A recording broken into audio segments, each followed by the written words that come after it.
Boa noite, igreja, graça e paz, amém? Sim, sou eu, pastor Jonathan, sem a barba, tá? Para você não ficar aí pensando, tem alguma coisa diferente com ele. É a barba que não tem mais. Inclusive, o meu sogro está levantando uma campanha aqui para que todos os pastores da igreja tirem a barba. E eu sei que se chegar a 10 assinaturas, o pastor Paulinho vai ser o primeiro a tirar a barba, não é verdade? Que bom que você veio até aqui, nesse dia de chuva. Inclusive, nós temos que agradecer muito a Deus por esses irmãos abençoados do estacionamento, né? Trazendo a gente até aqui com a sombrinha, tomando uma chuva. Tomara que eles não gripem. Tomara que eles não gripem. Mas hoje eu quero falar com vocês a respeito desse tema que vai ser projetado, o desafio da fé. Acho que uma das maiores dificuldades, dos maiores anseios do ministério pastoral é a gente pensar o que é que eu devo pregar, o que é que Deus ele está me impelindo como servo do Senhor a falar à sua igreja. E tinha um teólogo do século passado, século XX, que falava que todo cristão ele deveria andar com a Bíblia em uma das mãos e com o jornal na outra mão. O nome dele era Karl Barth. Então você deveria ler a Bíblia, mas ler o que acontecia ao redor do que estava acontecendo no seu mundo, na sua sociedade. Eu quero colocar ainda outra questão. Além de ter a Bíblia, de ter o jornal ou os aplicativos com as notícias, eu acho que é importante para a gente, como pastor, também ver a situação da nossa comunidade de fé. Aquilo que nós estamos passando, porque aprendemos à luz do Evangelho, à luz das palavras do Senhor Jesus, que se oramos que o Pai é nosso, as dificuldades também são nossas. Acaba que a dor do outro se torna também a nossa dor. O medo do outro se torna também o nosso medo. Os anseios de um se tornam os anseios da comunidade como um todo. Por isso que eu queria falar exatamente sobre esse tema, o desafio da fé, que se encontra, o texto que a gente vai tratar, é lá na carta de Tiago, na epístola de Tiago, no capítulo 1, versículo 2 até o versículo 8. Você pode abrir a sua Bíblia, acessar a sua Bíblia ou acompanhar comigo a leitura que será projetada. Tiago capítulo 1, versículo 2 até o versículo 8. A palavra do Senhor diz: Meus irmãos, considerem motivo de grande alegria o fato de passarem por diversas provações, pois vocês sabem que a prova da sua fé produz perseverança. E a perseverança deve ter ação completa, a fim de que vocês sejam maduros e íntegros, sem lhes faltar coisa alguma. Se algum de vocês tem falta de sabedoria, peça a Deus, que a todos dá livremente, de boa vontade, e lhe será concedida. Peça-a, porém, com fé, sem duvidar, pois aquele que duvida é semelhante à onda do mar, levada e agitada pelo vento. Não pense tal homem que receberá coisa alguma do Senhor. É alguém que tem mente dividida e é instável em tudo o que o faz. Vamos orar? Pai, nós te louvamos, Deus, por mais esse momento que temos na tua casa, dentro da comunidade do Cristo. O que nós pedimos nesse momento é que o Senhor fale aos nossos corações, que a minha vida, Pai, seja usada por Ti, pelo Teu Espírito Santo. Que possamos, Pai, sair daqui conhecendo mais da Tua vontade, mais um pouco daquilo que o Senhor quer nos ensinar. Nos ajuda, abre os nossos corações, é a oração que fazemos, em nome de Jesus Cristo. Amém, amém, amém. Deus está morto, Deus continua morto e nós o matamos. Misericórdia, né? Começar a mensagem dessa forma, falando essa frase de Nietzsche. No livro que ele escreveu, A Gaia Ciência, ele disse: Deus está morto, Deus continua morto e nós o matamos. Essa frase que Nietzsche falou lá no século XIX, ele falou dentro de um contexto onde a sociedade ela estava mudando da Idade Média para a Idade Moderna. Então, com o advento da democracia, com o advento da ciência se desenvolvendo, Nietzsche falou, não precisamos mais de Deus. Deus agora não faz mais sentido por conta que esse Deus que os cristãos pregam, esse Deus é um Deus que, de alguma forma, impede que eles tenham uma vida plena. essa ideia de uma abnegação do seu ser, de abrir mão, de negar a sua vida, é uma ideia antepassada, é uma ideia que não existe mais. Esse Deus não precisamos mais. Esse Deus está morto. Ele continua morto e nós o matamos. Assim dizia Nietzsche. Só que na história de Nietzsche ele também sofreu alguns traumas na sua vida. Ele perdeu seu pai muito novo, ele perdeu seu irmão com apenas 2 anos de idade, e ele não teve o grande amor da vida dele, que deixou ele para viver com um amigo seu.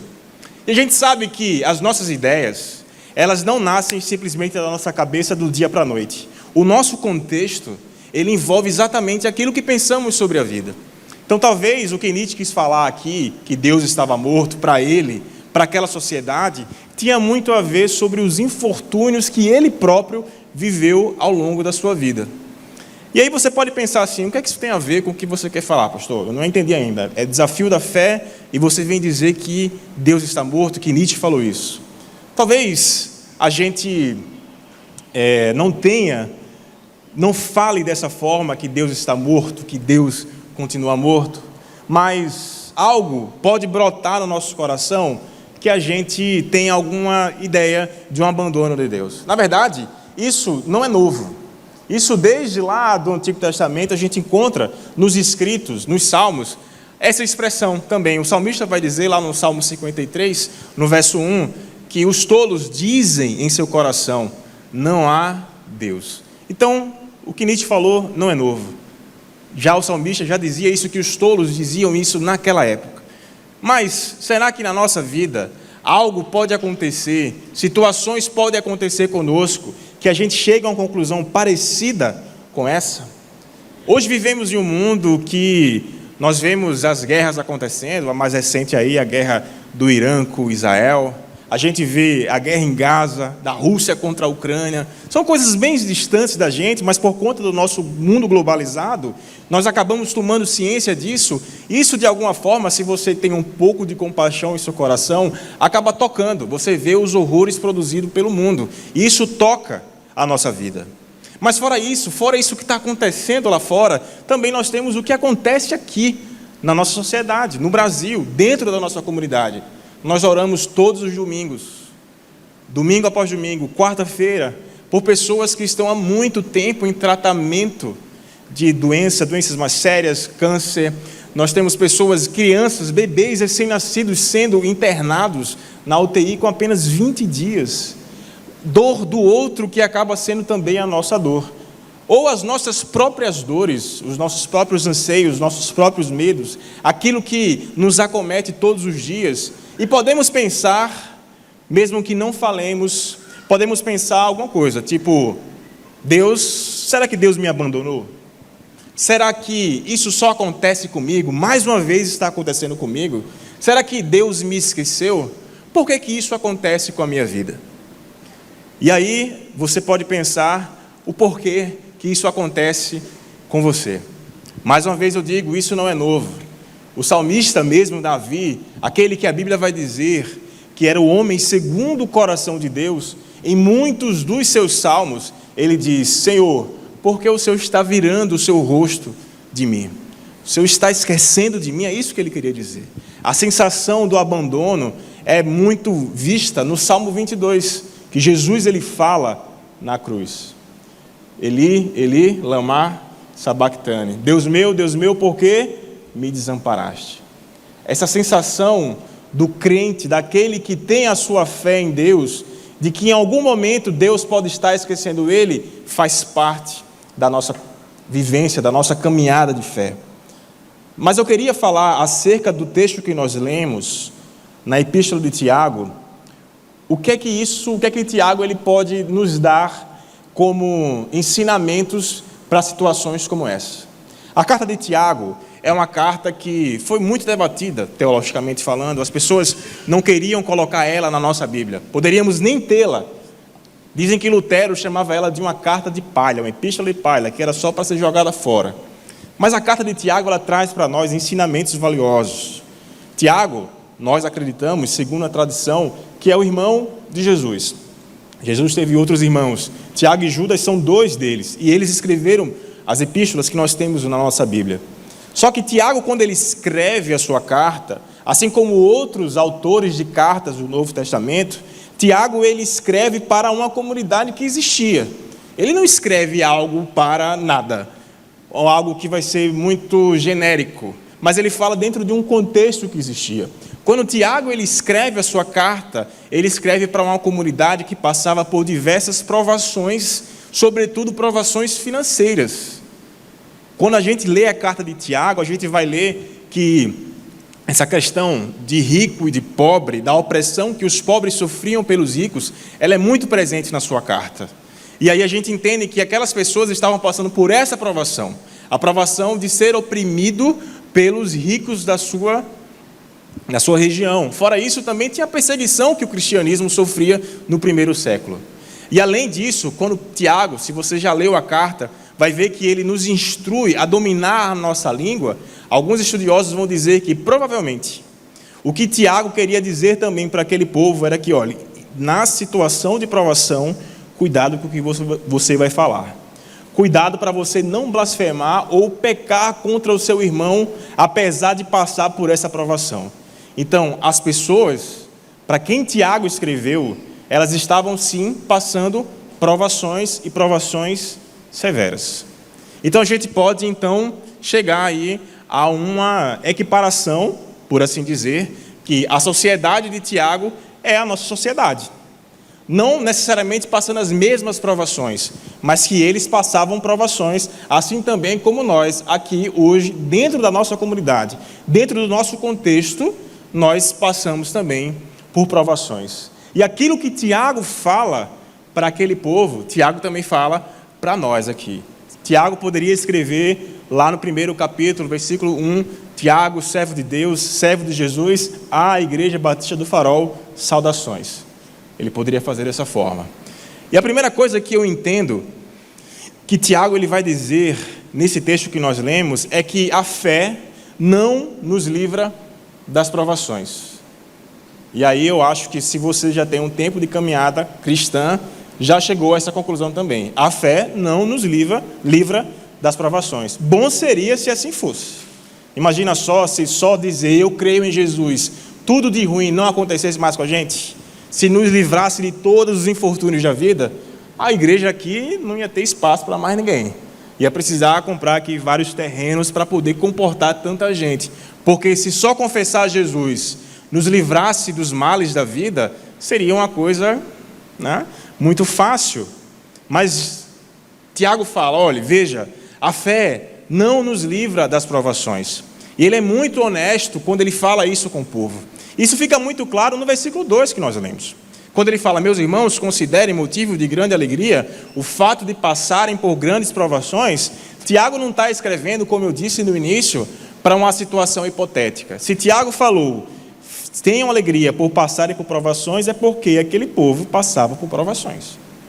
Então é algo claro que Tiago fala. Veja, a vida cristã, a vida do seguimento do Messias, nós acreditamos em Jesus como o Messias. Nós somos a comunidade do Cristo ressurreto. Essa vida, ela vai ter infortúnios e nós vamos passar por provações. Nós aqui também, como passamos todos os dias. Provações externas, provações internas, provações na nossa família, provações com os nossos amigos, mas o fato é que nós passamos por provações. E Tiago deixa isso muito, muito claro. Mas a Bíblia, ela fala isso em vários lugares. Tiago não é exclusivo com isso aqui. Jesus mesmo, para ficar apenas em Jesus, o nosso grande, não apenas entre aspas, em Jesus, o nosso grande mestre, Jesus fala, aquele que quiser vir após mim, negue-se a si mesmo, tome cada dia a sua cruz e siga-me. Negue-se, tome a sua cruz e siga-me. Jesus, desde o início do chamado do seu discipulado, Jesus sempre disse, quer me seguir, quer vir comigo, tudo bem. Mas há uma negação, há um levar a cruz também. Jesus fala no capítulo 16 de João, no mundo vocês terão aflições.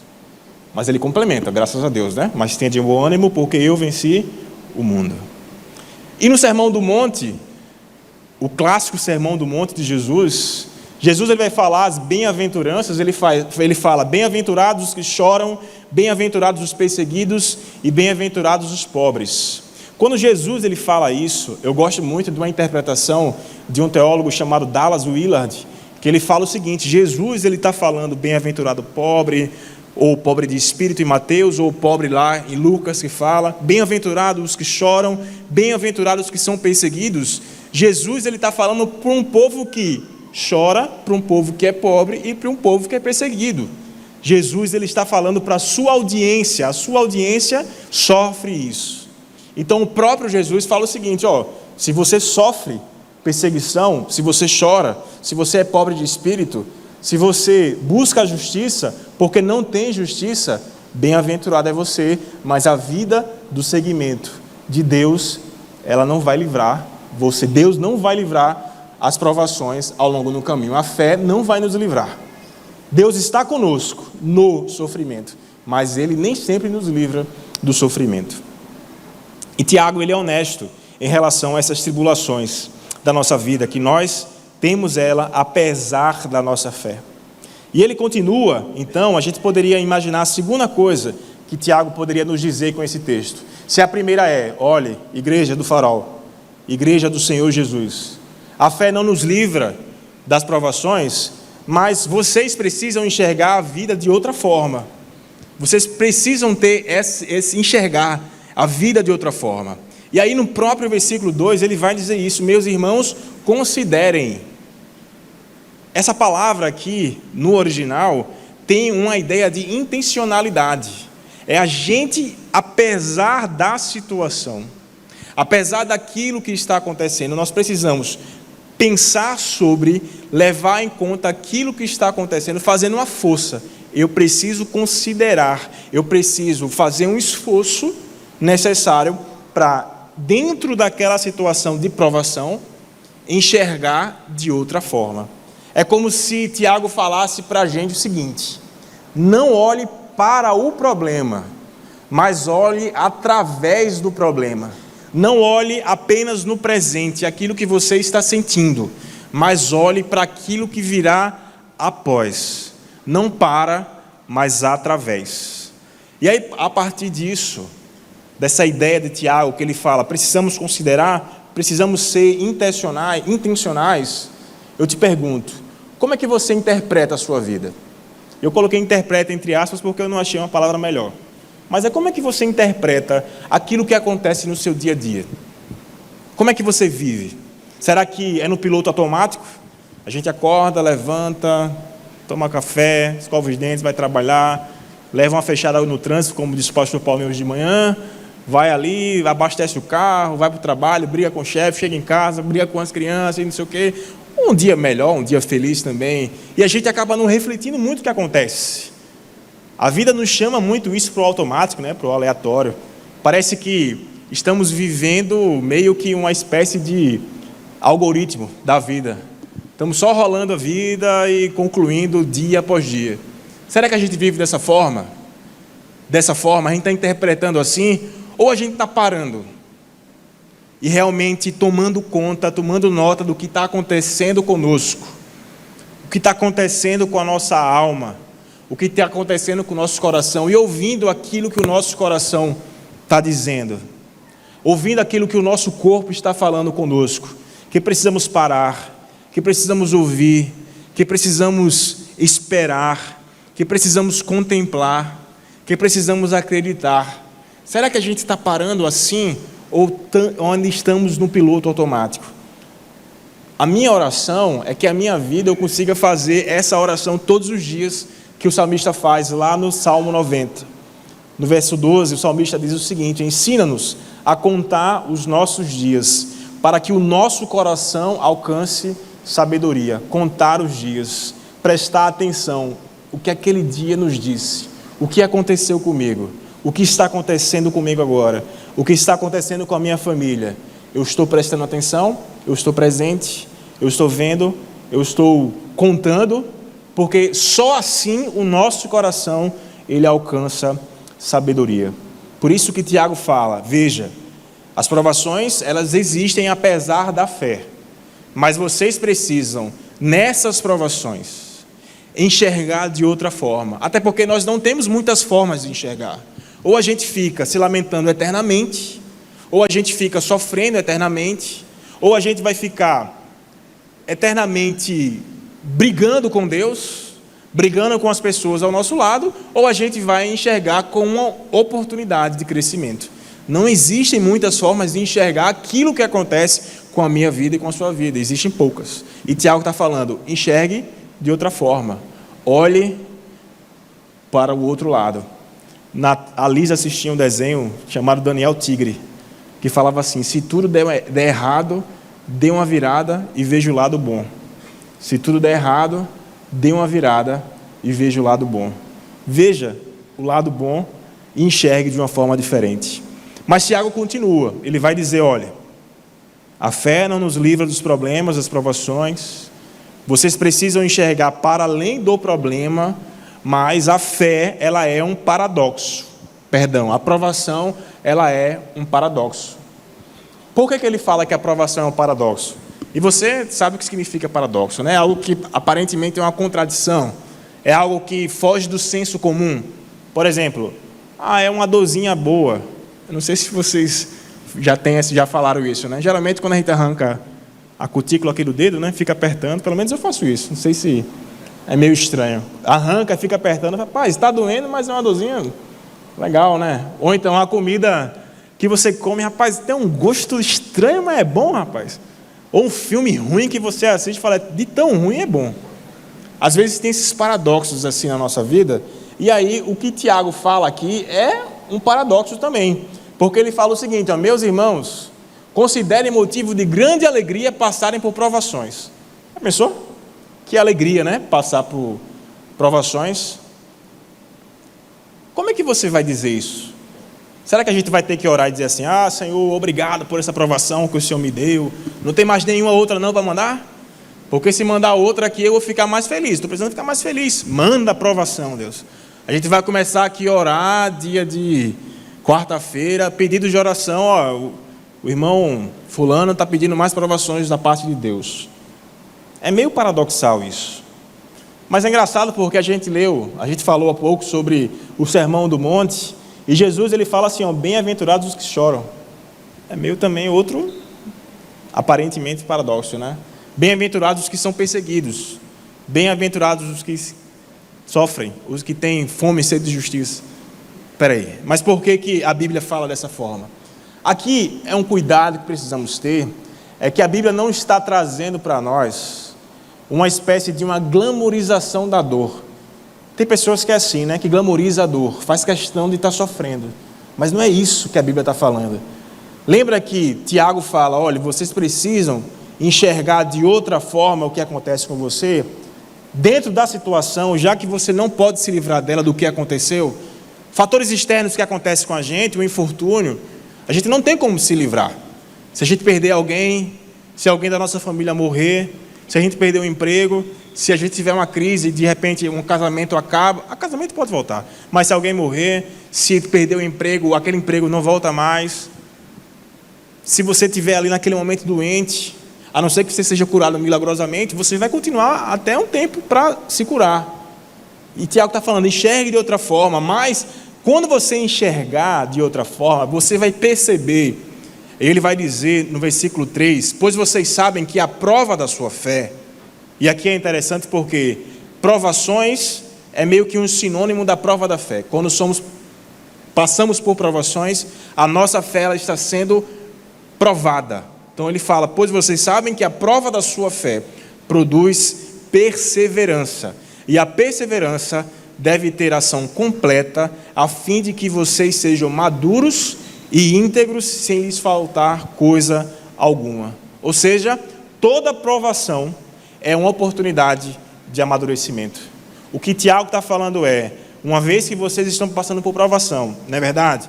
É verdade, Tiago, estamos passando por provações. Agora, a sua fé é provada. E depois que a sua fé é provada, vocês agora têm a oportunidade, se a obra for completa, de serem maduros e íntegros. Toda aprovação é uma oportunidade de amadurecimento. E aí eu queria abrir um parênteses, mas dentro daquilo que nós estamos meditando, a ideia das provações, porque nós somos acostumados a pensar assim, né? O que é provação? Provação é tudo aquilo que Deus manda, que Deus permite. O que é tentação? É aquilo que Deus não faz. Provação vem para o fortalecimento e tentação vem para derrubar você. Veja o que o capítulo 2 fala.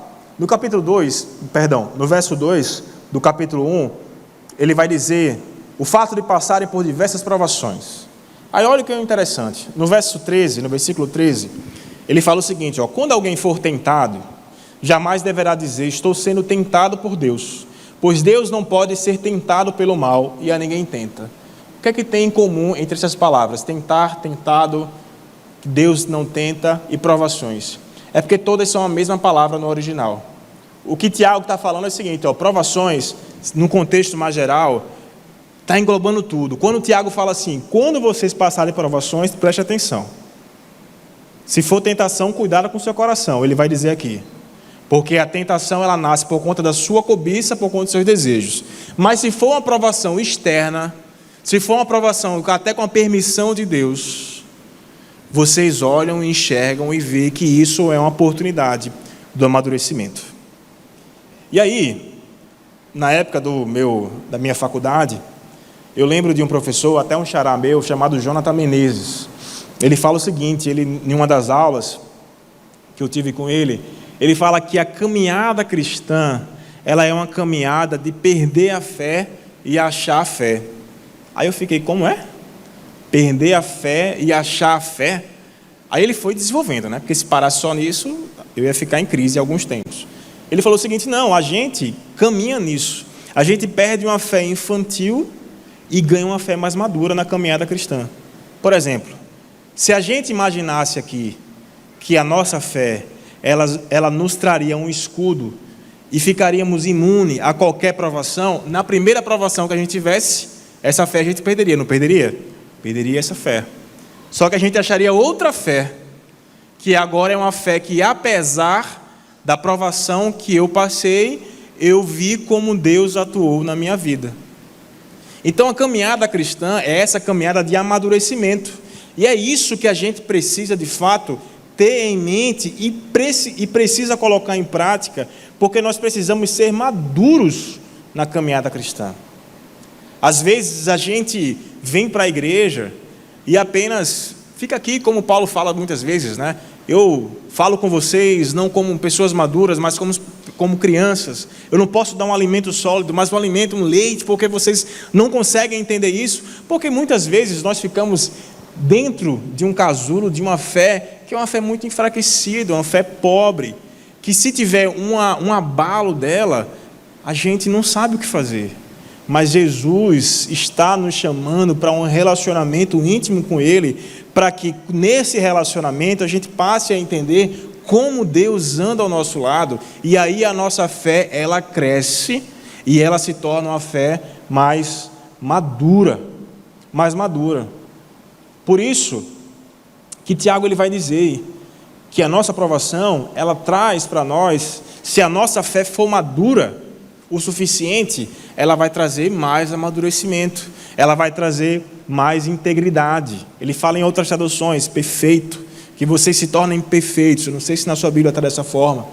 E essa ideia de que uma coisa traz a outra, que a provação traz a perseverança, ou que traz a esperança, a maturidade, a Bíblia também vai trazer em outros textos.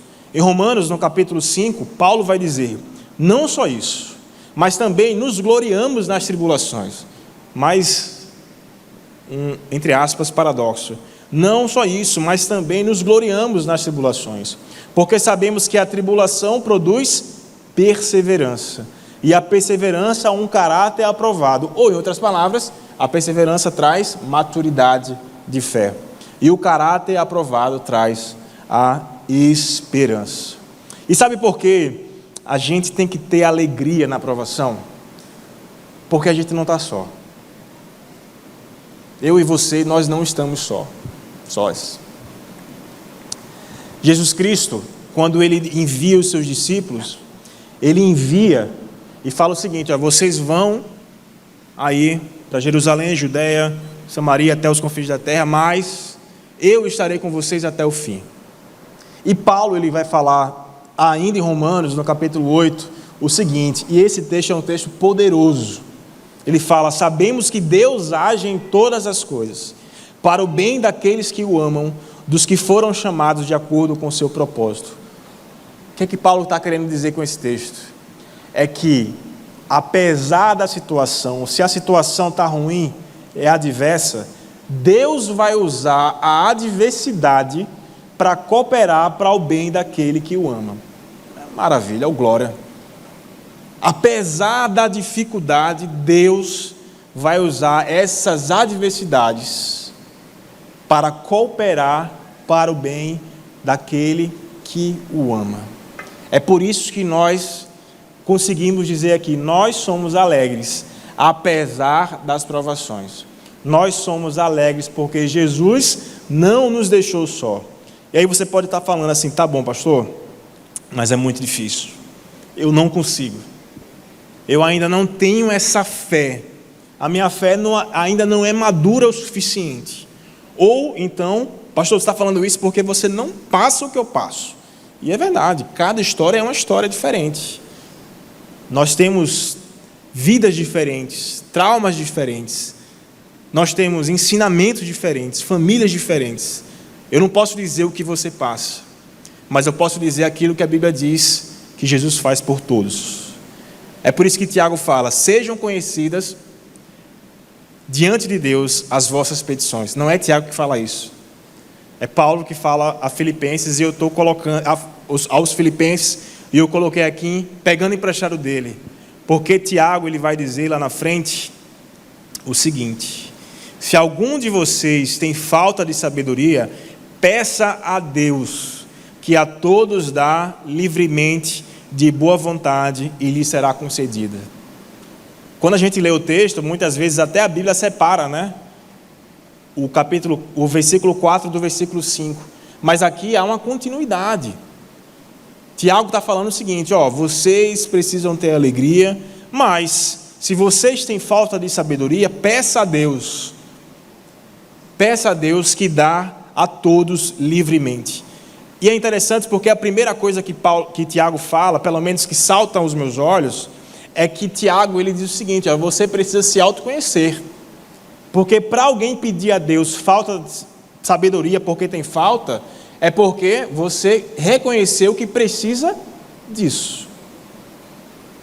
E muitas vezes nós não temos esse autoconhecimento. E não fazemos que as nossas súplicas cheguem até Deus. E não pedimos a Ele que Ele nos dê aquilo que nos falta para andarmos de acordo com a sua vontade. E Tiago fala: se vocês têm falta de sabedoria, peça a Deus. E depois ele vai falar algo simples, que muitas vezes não fazemos, que eu acabei de falar: peça a Deus, peça a Deus. E sabe por que nós devemos clamar e pedir? Porque Deus sempre nos dá uma resposta. Amém? Deus sempre nos dá uma resposta. Na Bíblia, para Abraão, Deus enviou um cordeiro no lugar de Isaac. Para o povo do Egito, Deus enviou pragas, abriu o mar vermelho, enviou uma coluna de nuvem, outra de fogo. Para o povo que voltou do exílio, Deus fez que reconstruísse os muros, reconstruiu os templos. Para o povo que vivia em opressão pelo Império Romano, Deus enviou Jesus. E para a sua igreja, para nós, Ele enviou Jesus, ressuscitou Jesus e enviou o seu Espírito Santo. Resposta para cada povo ao longo da história. Deus sempre nos dá uma resposta. E essa resposta que Tiago está falando aqui é o seguinte: se você tem falta de sabedoria, peça a Deus, que Deus vai dar de forma livre, de boa vontade. E sabedoria aqui não é ter mais inteligência. Eu pensava muito nisso, né, quando era menor. O Salomão foi o homem mais sábio, então ele era o mais inteligente de todos, sabia resolver todas as questões. Quem era Einstein perto de Salomão? Quem eram os melhores físicos, os melhores literários perto de Salomão? Só que no Antigo Testamento, O sábio não é aquele que sabia de tudo, de todas as ciências. Não necessariamente. O sábio era aquele que vivia de acordo com a palavra de Deus. O Salmos vai dizer muito isso. Ele faz a distinção entre o sábio e o tolo, onde o sábio é aquele que vive de acordo com a palavra de Deus e o tolo é aquele que vive contra a vontade de Deus. Então, ser sábio é ter um tipo de vida que busca a justiça, o amor e a paz. Pedir sabedoria é pedir a capacidade de suportar as provações com a ética de Jesus. E essa sabedoria de suportar as diversidades, de suportar as provações, Tiago está falando o seguinte: peça a Deus que Ele vai dar de forma livre, gratuitamente, com a sua bondade. Uma oração que, um texto que eu vi de um rabino que eu gosto bastante, traduz isso que Tiago, pelo menos para mim, o que Tiago quer dizer. Ele fala assim, a oração, como eu entendo, não é uma questão de implorar ou barganhar, é um ato de convidar Deus para a nossa vida, de modo que, com a ajuda divina, com a ajuda de Deus, sejamos bastante fortes para resistir à tentação e bastante resilientes para não ser destruídos pela injustiça da vida. Pedir sabedoria a Deus para resistir às tentações e resistir, ser resiliente nas provações. Ter uma vida sábia é ter uma vida que caminha de acordo com o discipulado de Jesus Cristo. É uma vida justa, de acordo com aquilo que o nosso Senhor Jesus Cristo nos ensina. Mas Tiago, além de tudo isso que eu falei, ele vai dar um alerta. Ele vai dar um alerta para todos nós. E é um alerta que parece óbvio, mas o óbvio precisa ser dito. Peça com fé. Ele faz esse alerta. Porque muitas vezes nós pedimos, ou não queremos pedir porque achamos que não temos fé. Ele fala, peça, mas peça com fé. Ele vai dizer lá no versículo 6, peça, porém, a sabedoria com fé, sem duvidar, pois aquele que duvida é semelhante à onda do mar, levada e agitada pelo vento. Não pense tal homem que receberá coisa alguma do Senhor. É alguém que tem mente dividida e é instável em tudo o que faz. Nós devemos pedir com fé, meus irmãos. Nós precisamos ter essa fé, porque Jesus, Ele nos ensinou no Sermão do Monte o seguinte: peçam e lhes será dado, busquem e encontrarão, batam e a porta lhes será aberta, pois todo o que pede recebe, o que busca encontra, e aquele que bate a porta será aberta. Qual de vocês, se seu filho pedir um pão, lhe dará uma pedra? Ou se pedir peixe, lhe dará uma cobra? Se vocês, apesar de serem maus, sabem dar boas coisas a seus filhos, quanto mais o Pai de vocês que está nos céus dará coisas boas aos que lhe pedirem. E aqui Jesus está falando, claro, na petição que fazemos para termos uma vida voltada para a sua vontade. Jesus aqui não está dizendo que Ele é um gênio da lâmpada mágica, que tudo aquilo que eu pedi, Ele vai nos dar, né? Não é a teologia da Xuxa, né? Tudo que eu pedi, o cara lá de cima vai dar. Não é isso aqui não. O que Jesus está falando aqui é o seguinte: peça, mas peça de uma forma correta.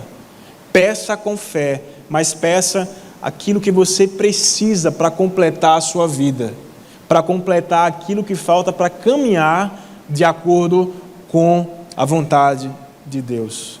E lá no Antigo Testamento, Jeremias fala, lá no capítulo 29, o seguinte: então vocês clamarão a mim, virão orar a mim e eu os ouvirei.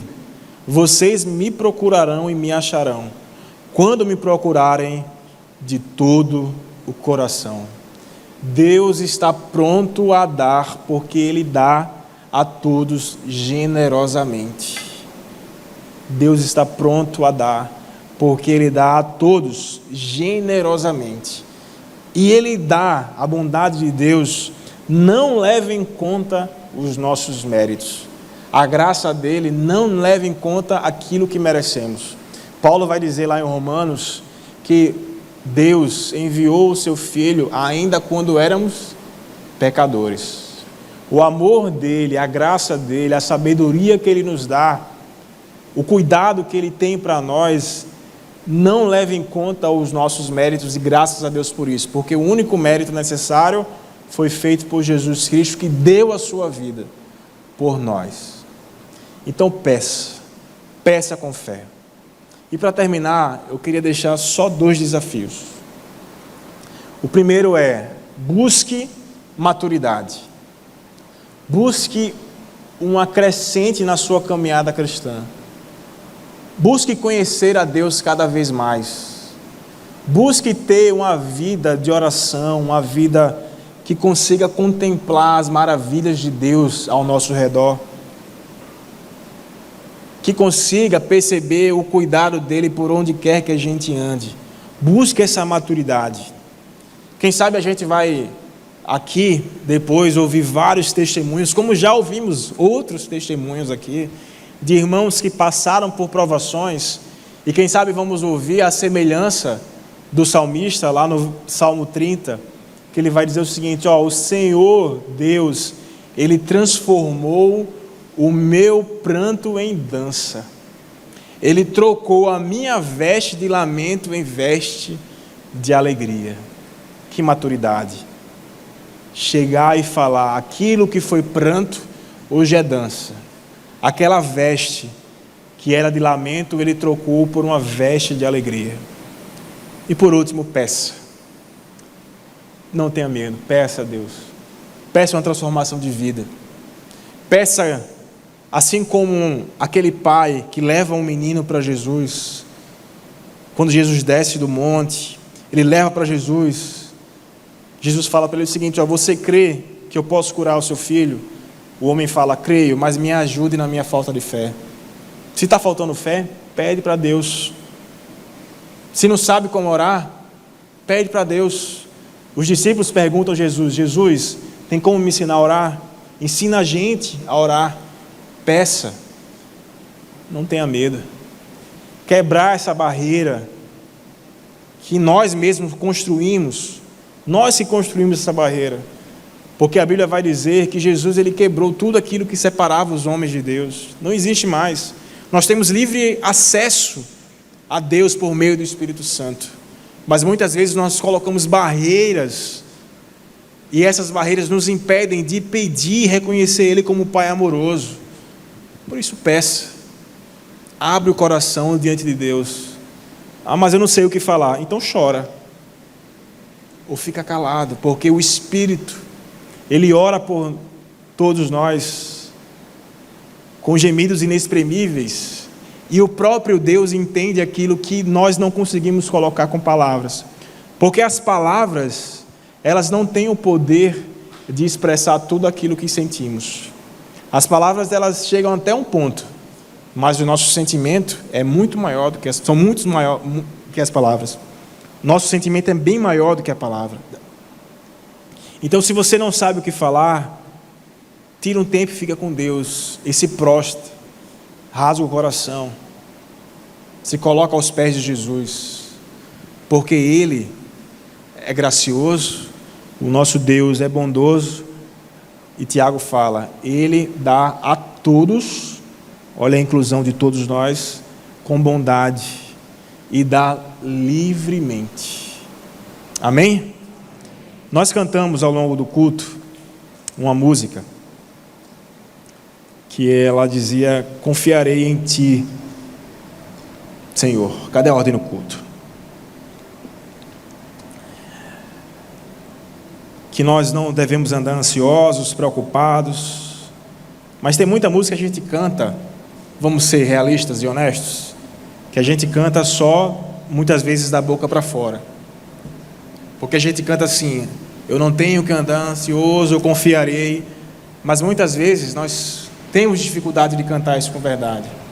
E nós vamos cantar agora outra música, chamada Deus é Deus, que fala que não importa, que nós adoramos a Deus não porque Ele faz, mas porque Ele é. Não importam as circunstâncias. Se a porta abrir, Ele continua sendo Deus para nós. Se a porta fechar, Ele continua sendo Deus para nós. Essa música é um desafio para a minha vida.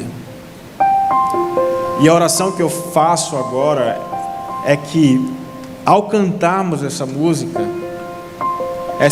ela passe a ser verdade para nós. Que realmente aquilo que está aqui, que nós vamos cantar, que está escrito, que independentemente do que aconteça, independentemente das circunstâncias, Deus é Deus. Que cantemos isso com fé, acreditando e pedindo a Ele, porque Deus é bondoso, generoso e a todos dá com bondade e livremente.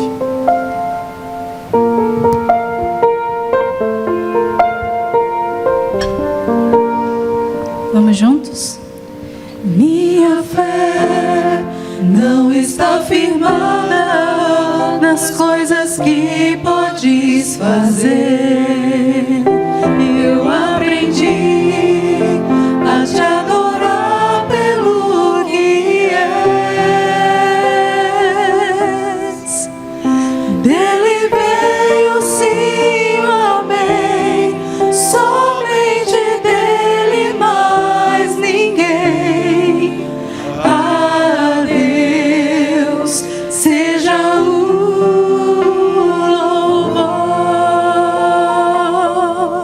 Se Deus fizer, Ele é Deus. Se não fizer, Ele é Deus. Se a porta abrir, Ele é Deus. Mas se fechar, continua sendo Deus. Se a doença vier, Ele é Deus. Se curado eu for, Ele é Deus. Se tudo der certo, Ele é Deus. Mas se não der, continua sendo Deus. Vamos ficar de pé? Minha fé não está firmada nas coisas que podes fazer. Eu aprendi a te adorar pelo que és. Dele veio sim o amém, somente dele, mais ninguém. A Deus seja o louvor.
Essa música é um desafio.